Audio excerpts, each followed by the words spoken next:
नमस्कार श्रोते हो. दीपक रेगी कथाकथन चॅनलवर तुम्हा सगळ्यांचं मनापासून स्वागत. श्रोते हो, आज तुम्ही ऐकणार आहात विजय कापडी सरांच्या 5 बायकांचा दादला ह्या कथासंग्रहातली कथा. आणि कथेचं नाव आहे विनूची रेनकोट ॲलर्जी. ऐकूया श्रोते हो. परवाच्या दिवशी वयाची 60 ओलांडलेले एक गृहस्थ माझ्याकडे आले. मला म्हणाले, माझं नाव तात्या केंकरे. तुमचे मित्र आहेत ना, श्रीयुत चंपारण्यकर, त्यांच्याकडनं मी आलेलो आहे. तुमचा एक आतेभाऊ आहे, विनायक शंभूनाथ कुवळेकर. त्याला आमच्या एका दूरच्या मेहुण्याची मुलगी सांगून आली आहे. त्यामुळे त्या विनायक शंभूनाथ कुवळेकर या नवऱ्या मुलाची माहिती तुमच्याकडनं ऐकायची आहे. मीही त्यांना बसायला खुर्ची दिली, चहा पाण्याचं विचारलं आणि म्हणालो, अच्छा, तर तुम्हाला विनायकची माहिती हवी आहे आमच्या. बरं, मला सांगा, तुम्ही विनायकला प्रत्यक्षात कधी जवळून किंवा दुरून बघितलाय? नाही हो. बरं, मग त्याचा फोटो वगैरे? छे नाही हो. पण का हो? नाही, काही नाही, सहज विचारलं. सांगतो.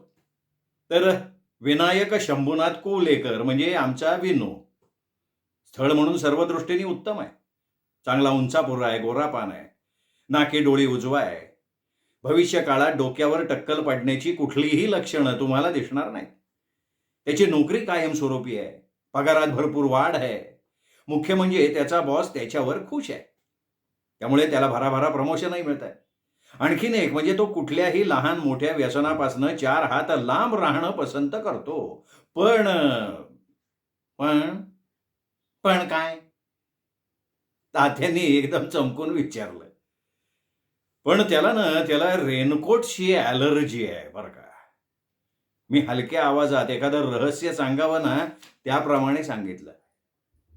रेनकोटची ॲलर्जी आहे त्याला. मी आवाजात आणखीन गांभीर्य पण आणलं. रेनकोटची ॲलर्जी? रेनकोटची ॲलर्जी म्हणजे काय हो?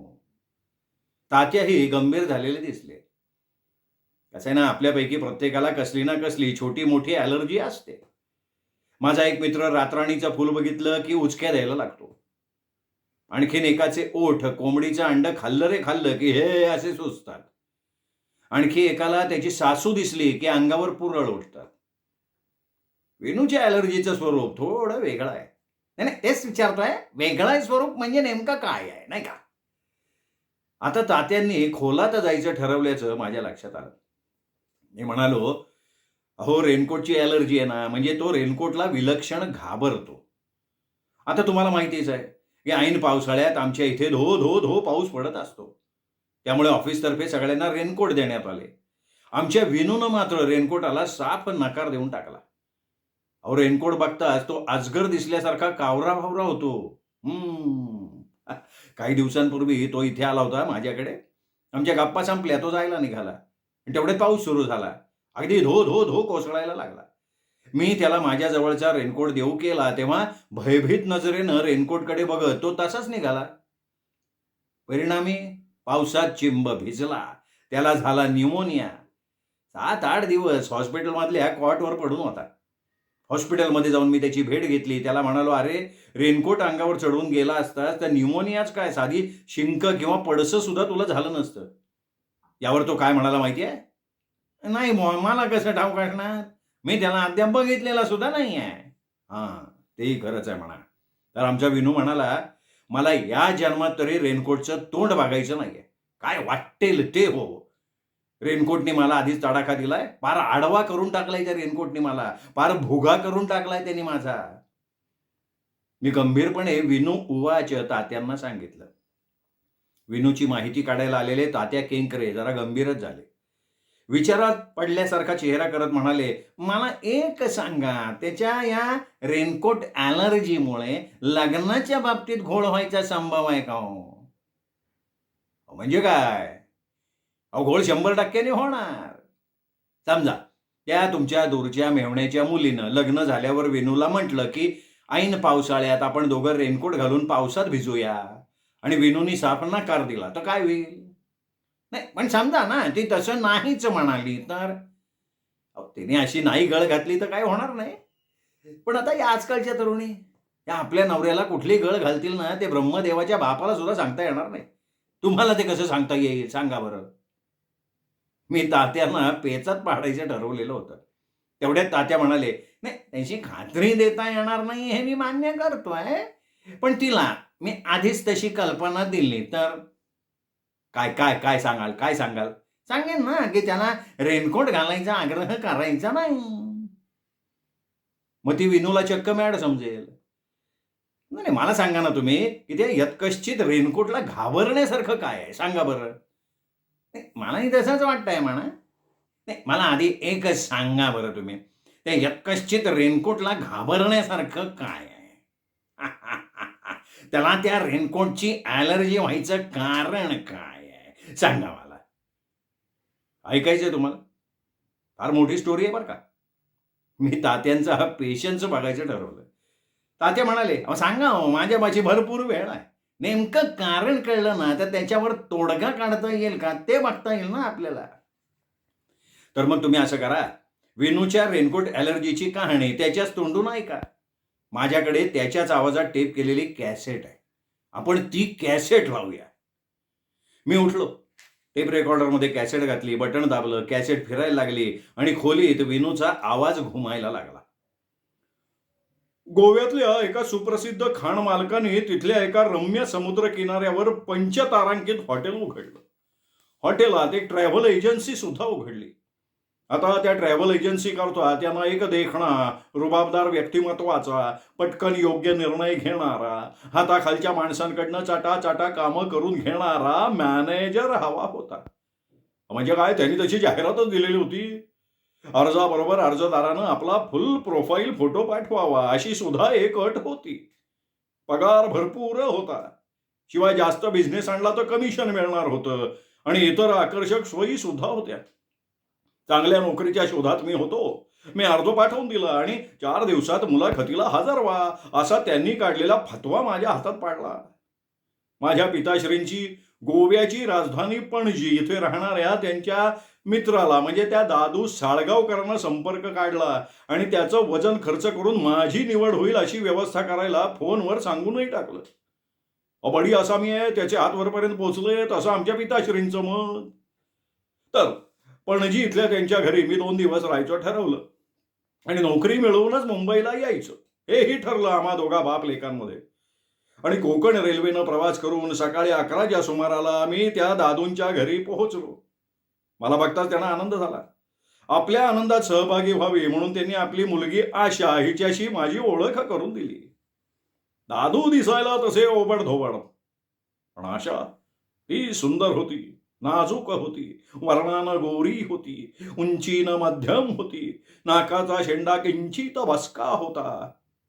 पण असा नाकाचा शेंडा बसका असलेल्या दादूसारख्या ओबड धोबड माणसाचा जावई होण्यात मला काहीही हरकत वाटली नाही. असतो एखाद्याच्या नशिबी ओबड धोबड सासरा असतो अशी माझ्या मनाची मी समजूत काढली. त्यांच्या घरात स्थानापन्न झालो. माझी मुलाखत दुसऱ्या दिवशी ठीक 11च्या ठोक्याला सुरू होणार होती. दादूंनी आपलं वजन खर्चून माझी निवड होईल अशी व्यवस्था आधीच करून ठेवल्याचं खुद्द दादू यांच्या तोंडून ऐकता मी आनंदून गेलो. आशाशी गप्पा मारणं हा सुद्धा एक आनंदाचा अनुभव आहे हे माझ्या लक्षात आलं आणि मी सुखावलो. संध्याकाळी आम्ही दोघं पणजी जवळच्या मिरामार समुद्र किनाऱ्यावर गेलो फिरायला. तिथे भेळपुरीची कित्येक दुकानं होती. आम्ही दोघांनी भेळपुरी चापली, पायावर समुद्राचं पाणी घेतलं. आता तिथे आशाच्या अंगावर समुद्राचं पाणी उडवायचा विचार होता, पण उगाच इतकी गडबड धांदल करायचं कारण काय असा विचार मनात आणून मी तिच्या अंगावर पाणी उडवायचा बेत टाकून दिला लांबणीवर. त्या रात्री मी झोपी गेलो तेव्हा स्वप्नात 2-3दा आशा दिसली. सकाळी जागा झालो. पडल्या पडल्या खिडकीतनं बाहेर बघितलं. बाहेर पाऊस कोसळत होता. अंगावर पांघरून घेऊन मी तसाच थोडा वेळ पडून राहिलो. तेवढ्या दाराची कडी वाजवून आशा आत आली आणि म्हणाली, "शुकशुक, अहो उठता का? उठा की जरा प्लीज." मी जागाच होतो. आशाला बघताच उठून बसलो. आशानं नजर दुसरीकडे वळवली आणि म्हणाली, "तुम्हाला सकाळी सकाळी जरा त्रास देतीये. तुम्ही जागे झालात ना? काय आहे, आमच्या पप्पूला शाळेत पोचवायचं आहे. पाऊस जास्त पडल्यामुळे नेहमीच्या बसवाल्याच्या बसच्या बॅटरीत गेलंय पाणी. त्यामुळे बस सर्व्हिस झाली आहे ठप्प. त्याला आता 5-1 मिनिटात शाळेत पोहोचवायला हवं. आज त्याची युनिट टेस्ट आहे. पेपर चुकला तर हेडबाई रागवणार. दादूंना बोलावणं पाठवणार. दादूंना त्या हेडबाईचं थोबाड वागायचं नाहीये. मग काय उठून उभा राहिलो. तेव्हा माझ्या अंगावर चट्ट्या पट्ट्याची पातळ चड्डी आणि अंगावर बिनबाह्यांचा बनियन एवढंच होतं. मी लगेच चादर गुंडाळली अंगाच्या भोवती आणि बाहेर बघत म्हणलो, पण बाहेर जोरात पाऊस पडतोय की हो. तर ती म्हणाली, पावसाळ्यात पाऊस पडणारच की. तुम्ही हा रेनकोट चढवा अंगावर आणि चटकन स्कूटरवरनं पप्पूला शाळेत पोहोचवून या. तो दाखवेल तुम्हाला शाळेचा रस्ता. पण चटकन तयार व्हा तुम्ही, वेळ थोडा राहिलाय. रेनकोट टेबलावर ठेवला, आशा वळली, निघून गेली. मी अंगावरची चादर काढली. आता चपळ हालचाली करणं आवश्यक असल्याचं माझ्या लक्षात आलं. मग कपडे निवडण्यात आणि ते अंगावर चढवण्यात वेळ दौडून चालण्यासारखं नव्हतं. नाहीतरी आशानं रेनकोट दिला होता. बाहेर पाऊस होता. त्यामुळे अंगात नेहमीचे कपडे न चढवता पट्ट्या पट्ट्याची अर्धी चड्डी आणि बनियन ह्याच्यावरच रेनकोट चढवायचा मी निर्णय घेऊन टाकला. बेसिनवर तोंड धुतलं. रेनकोट अंगात घालून खालपासनं वरपर्यंत सगळी बटणं लावली, बाहेर आलो. रेनकोट पासून माझ्या अंगावर कपडे आहेत का नाही याबद्दल कोणाला शंका यायचं काही कारणच नव्हतं. बाहेरच्या दर्शनी खोलीत आलो. पप्पू दप्तर रेनकोट चढवून तयारीत उभा होता. हातात रेनकोटावरची टोपी घेऊन आशा उभी होती. फार फार वर्षांपूर्वी रजपूत मंडळी युद्धावर निघाली की दारात उभं राहून ताटात ठेवलेला मुकुट त्यांच्या डोक्यावर घालायची आणि विजयी होऊन या असं म्हणायची पद्धत होती ना, त्याची आठवण झाली त्या क्षणी. आशाच्या हातातनं टोपी घेतली, डोक्यावर घातली, निघालो आम्ही दोघं. वाटेत पावसाचा जोर वाढला, पण वेळेत शाळेत पोहोचणं महत्वाचं होतं. मी स्कूटरचा वेग वाढवला. रस्त्यावरच्या पाण्याला फुर्र दिशी उडवत निघालो. वाटेत पप्पू म्हणायचा, राईटला वळा. मी राईटला वळायचो. पप्पू म्हणायचा, हॉल्ट, शाळा आली. स्कूटर थांबवली. पप्पू पडदिशी खाली उतरला. जड ओझं असलेलं दप्तर सांभाळत शाळेच्या पायऱ्या चढायला लागला. मागे वळून त्यांनी मला टाटा सुद्धा केलं. एवढीशी मुलं बघा, मॅनर्सला कमी पडत नाहीत असाही विचार मनात आला त्या क्षणी. तेवढ्यात कोणाची तरी थाप माझ्या खांद्यावर पडली. हातात छत्री घेतलेला, शाळेचा युनिफॉर्म अंगावर चढवलेला एक मध्यम वयाचा माणूस माझ्याकडे बघत म्हणाला, पप्पू साळगावकरला तुम्हीच घेऊन आलात ना? आणि माझ्या हो नाची वाट न बघता पुढे म्हणाला, त्याला शाळेत यायला उशीर झालाय, तुम्हाला हेड मिस्ट्रेस बाईंना भेटावं लागणार आहे, चला. मग काय उतरलो स्कूटरवरनं. स्कूटर बाजूला पार्क केली, त्याच्या मागणं चालायला लागलो. दरम्यान एका केबिनचं दार ढकलून मी आत पोहोचलो सुद्धा. खोलीच्या मध्यभागी एका मोठ्या आकाराचं टेबल मांडलेलं होतं. टेबला पलीकडच्या खुर्चीवर हेड मिस्ट्रेस या पदाला सर्वार्थानं शोभेच्या व्यक्तिमत्वाची, मध्यम वयाची, पांढुरक्या केसांची, जाड चष्मा लावलेली बाई बसली होती. माझ्याकडे रोखून बघत होती. तिची भेदक नजर माझ्या अंगावरच्या रेनकोटला भेदून काळजाचा ठोका चुकवत होती. आता तिने मला आत घेऊन आलेल्या ग्रहस्थाकडे नाराजीच्या दृष्टीनं बघितलं, भुवया वक्र केल्या. तेव्हा ना तो शाळेचा हेडपिऊन वगैरे असल्याचं माझ्या लक्षात आलं होतं. तर तो हेडपिऊन माझ्या कानाची लागत म्हणाला, अहो तुम्ही काय वेडे आहात का खोळे आहेत? रेनकोट घालून बाईंच्या समोर उभं राहायचं धाडस करता म्हणजे काय तुम्ही? तुमचा रेनकोट पाण्यानं निथळतोय नुसता, बाहेर जा, रेनकोट उतरवा आणि मग आत या. कार्पेट ओलं होतंय हो सगळं. मी खाली बघितलं. खरंच की माझ्या रेनकोटातून हे टप्पोरे थेंब खाली गळत होते. एवढ्या डोक्यावरच्या टोपीचा एक थेंब खाली घरंगळला, माझ्या नाकाच्या शेंड्यापर्यंत आला. मी जीभ बाहेर काढून नाकावरच्या शेंड्याला साफ केलं. बाईंनी खांदे उडून कसलं तरी ओंगळ दृश्य बघितल्यासारखे त्रासिक भाव चेहऱ्यावर खेळवले. मी सावरलो. पटकन डोक्यावरची टोपी काढली, हातात घेतली आणि सॉरी सॉरी असं म्हणत रेनकोटची बटणं सोडायला लागलो. आणि केवढ्यांदा तरी दचकलो की हो. मला एकदम जाणवलं, चट्ट्या पट्ट्याची अंडरवेअर आणि बिन हाताचं बनियन सोडलं तर माझ्या अंगावर दुसरा कपडाच नव्हता. आणि समोर हेड मिस्ट्रेस बाई डोळे वटारून माझ्याकडे बघत होत्या. तक्षणी सोडलेलं बटन पुन्हा लावून टाकलं. तो हेडपिऊन खेकसला. म्हणला, अहो साहेब, रेनकोट काढा म्हटलं तर पुन्हा घालताय का? मी म्हणलं, रेनकोट काढणं शक्य कसं आहे? तर तो म्हणे, का शक्य नाही? वेड्या आहात का खोळ्यात? रेनकोट काढा, माझ्या हातात द्या. अहो तो हेडपिऊन माझ्या अंगावर शिंग उगारलेल्या बाईला सारखा धावून आला. मला प्रसंगाचं गांभीर्य जाणवलं. पुढचे 1-2 क्षण जरी मी तिथे उभा राहिलो असतो ना, तरी हेडपिऊन रेनकोट हरणाचा कार्यक्रम पार पाडला असता. अशा वेळी 4 सुज्ञ माणसं करतात ते करून टाकलं.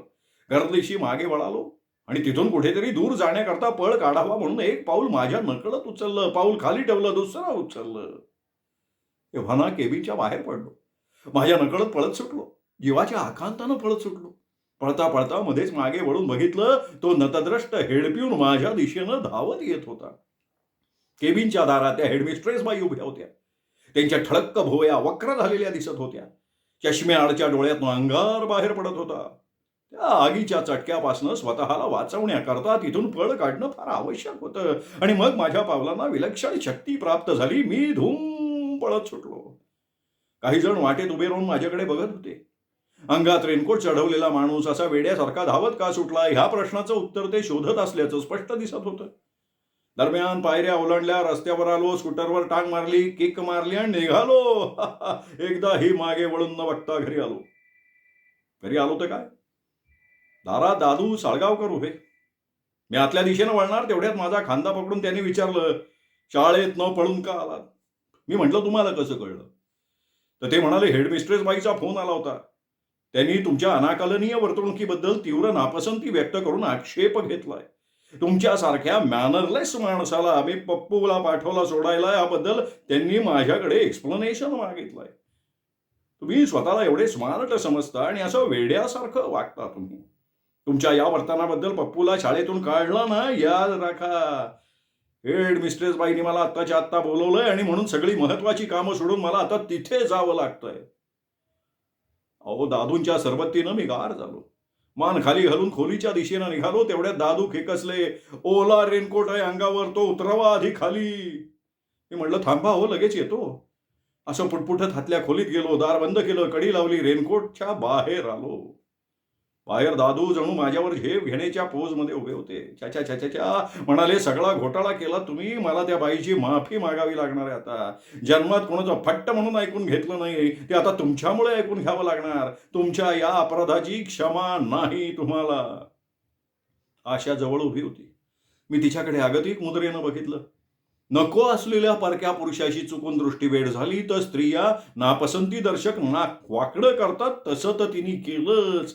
शिवाय मला आवडलेला तिच्या नाकाचा बसका शेंडा सुद्धा उडवला आणि गेली की हो आतल्या खोलीत निघून. एकंदरीत काय तर दादूच्या घरातलं आपलं काल कमावलेलं वजन बरंच कमी झालंय लक्षात आलं माझ्या. त्यानंतर आशानी नोकराच्या मार्फत पाठवलेला चहा घशाखाली कसा बसा घातला, आंघोळ उरकली, कारण आता मला मुलाखतीला जायचं होतं. ठेवणीतले कपडे अंगावर घालून मी निघालो. मला बेस्ट ऑफ लक द्यायला आशा उपलब्ध नव्हती हो. आज सकाळी सकाळी घडलेल्या अनपेक्षित प्रसंगामुळे मी फार गोंधळलो, गडबडलो. माझ्या आत्मविश्वासाला नाही म्हटलं तरी धक्का पोहोचला होता. पण आता गडबडून गोंधळून उपयोगाचं नव्हतं. मी मोठ्या मुश्किलीनं मला स्वतःला शांत केलं. मुलाखतीच्या ठिकाणी हजर झालो.